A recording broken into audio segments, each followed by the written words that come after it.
বাসায় হঠাৎ গেস্ট আপ্যায়নে কিভাবে আমি খুব ঝটপটভাবে রোস্ট রান্না করি সেই রেসিপিটাই আজকে আপনাদের সাথে শেয়ার করছি। আর এই রেসিপি রান্নাতে কিন্তু অনেক বেশি ঝামেলা পোয়াতে হয় না, কিন্তু এটার স্বাদ এবং ফ্লেভার বিয়ে বাড়ির রোস্টের স্বাদের মতন হবে। এবার রোস্ট রান্নাতে চলে যাই। তো শুরুতেই আমি চিকেনগুলোকে ভেজে নেব। এর জন্য কড়াইয়ে পরিমাণ মতো তেল দিয়ে চিকেনের পিসগুলোতে শুধুমাত্র লবণ মাখিয়ে নিয়েছি। লবণ মাখানো চিকেনগুলোকে এখন ভেজে নেব প্রায় 7 থেকে 8 মিনিট সময়। এই পর্যায়ে চুলার হিট থাকবে একদম হাই। এরপর চিকেনগুলোকে উল্টে পাল্টে ভেজে নেব। কালারটা শুধুমাত্র একটু লালচে যখন চলে আসবে তখন চিকেনগুলোকে নামিয়ে নেব। আর আজকের রান্নার জন্য এখানে আমি 2টো চিকেন নিয়েছি। এরপর অন্য একটা পাতিলে আমি আরও কিছুটা তেল দিয়ে এখানে দিয়ে দিলাম হচ্ছে পেঁয়াজ কুচি, প্রায় 2 কাপ পরিমাণ। এরপর পেঁয়াজগুলোকে গোল্ডেন ব্রাউন করে ভেজে নিয়ে অর্ধেকটা পেঁয়াজ তুলে রাখছি পরবর্তীতে ব্যবহারের জন্য। আর কিছুটা পেঁয়াজ রেখে দিব পাত্রে। আর এখন দিয়ে দিলাম হচ্ছে পেঁয়াজ বাটা 1/2 কাপ পরিমাণ। পেঁয়াজটাকে একটু ভেজে নিয়ে এইখানে আমি দিয়ে দিব 1 টেবিল চামচ করে আদা বাটা আর রসুন বাটা দিয়ে আবারও মশলাটাকে ভালো করে মিশিয়ে নিচ্ছি। চুলার হিট থাকবে মিডিয়াম টু লো। এরপর একটা একটা করে মশলা আমি এখানে অ্যাড করব। তো বেশি গরম মশলা ব্যবহার করব না, শুধুমাত্র এলাচি, দারুচিনি আর লবঙ্গ দিয়েছি এখানে 2-3টা করে।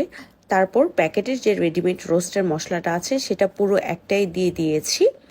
এই রান্নাতে যদি আপনারা চিকেনের পরিমাণ কম থাকে তাহলে হাফ দিতে হবে। স্বাদ মতো লবণ দিয়ে দিলাম। এবার মশলাটাকে একটু সময় নিয়ে কষাতে থাকবো। অন্য একটা সাইডে একটা রোস্টের পেস্ট তৈরি করে নেব।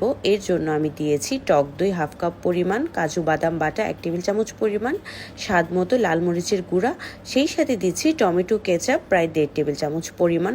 সবগুলো একসাথে খুব ভালো করে মিশিয়ে একটা স্মুথ পেস্ট তৈরি করে নেব। আর এটাই রোস্টের মধ্যে দুর্দান্ত একটা স্বাদ নিয়ে আসবে এবং রোস্টটা খুব বেশি গ্রেভি হবে। তো সবটা মশলা এখানে অ্যাড করে আমি ভালো করে সব কিছু মিশিয়ে নিচ্ছি। চুলার হিট কিন্তু এই পর্যায়ে কম রাখতে হবে। অল্প অল্প করে পানি দিচ্ছি আর সবগুলো একসাথে ভালো করে মিশিয়ে প্রায় 8 থেকে 10 মিনিট সময় নিয়ে মশলাটাকে কষিয়ে ভেজে রাখা চিকেনটা এখানে দিয়ে দিব। সবগুলো চিকেন দেওয়া হয়ে গেলে মশলার সাথে চিকেনটাকে খুব ভালো করে মিশিয়ে নিতে হবে। হালকা হাতে এই কাজগুলো করে নিচ্ছি যেন চিকেনগুলো ভেঙে না যায়, কারণ ভাজার সময় চিকেনটা অনেকটাই সেদ্ধ হয়ে গিয়েছে। এবার ঢেকে রান্না করব আরও 5 থেকে 7 মিনিট সময়। মাঝে মধ্যে ঢাকনাটা উঠিয়ে একটু নাড়াচাড়া করে দিতে হবে যেন নিচে লেগে না যায়। মশলাটা যত বেশি ভালো করে কষানো হবে তত বেশি রোস্ট খেতে মজা হবে।